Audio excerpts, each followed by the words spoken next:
সাল্লাম বলেছেন, আমার উম্মতের স্বাভাবিক বয়স ৬০ হইতে ৭০ বছরের মাঝে হইবে এবং তাদের কম সংখ্যক লোকে এই বয়স পরিসীমা পার করবে।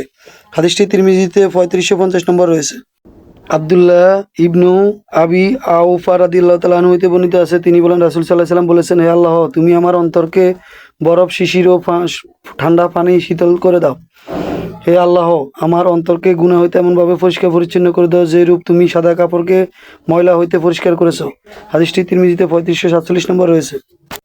আলী ইবনে আবু তালেব রাদিয়াল্লাহু তাআলা আনহু হইতে বর্ণিত আছে, তিনি বলেন, রাসূল সাল্লাল্লাহু আলাইহি ওয়াসাল্লাম বলেছেন, কিফন সেই লোক যার কাছে আমার আলোচনা করা হয় অথচ সে আমার উপর দুরূদ পড়ে না। হাদিসটি তিরমিজিতে ৩৫৪৬ নম্বর রয়েছে, মিশকাতে ৯৩৩ নম্বর রয়েছে।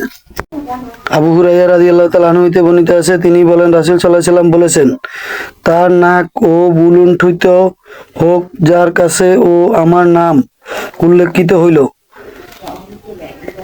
কিন্তু সেই ও আমার উপর দুরূদ পাঠ করেনি। বুলুণ্ঠিত হোক তার নাক যার ও রমজান মাস এলো অথচ সেই গুনাহ ও মাফ হয়ে যাওয়ার পূর্বেই তা পার হয়ে গেল।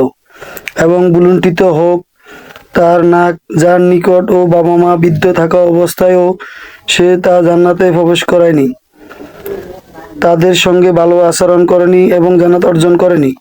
আব্দুর রহমান ও রিয়াতে কিংবা যে কোনো একজন এতটুকুই আছে। হাদিসটি তিরমিজিতে ৩৫৪৫ নম্বরে রয়েছে।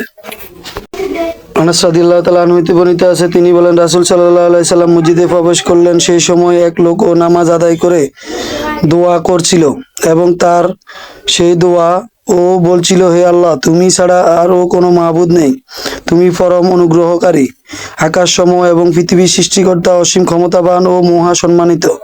নবী সাল্লাল্লাহু আলাইহি সাল্লাম বলেন, তোমরা কি জানো আল্লাহ তাআলার নিকট সেই ও কিসের মাধ্যমে দোয়া করেছে? সে আল্লাহ তাআলার নিকটে তার ও মহান নাম এবং মাধ্যমে দোয়া করেছে, যে নামে ও দোয়া করা হইলে তিনি তা ও কবুল করেন এবং ওই নামের ও মাধ্যমে প্রার্থনা করলে তিনি তা ও দানও করেন। হাদিসটি তিরমিজিতে ৩৫৪৬, ইবনে মাজাতে ৩৮৫৮ রয়েছে।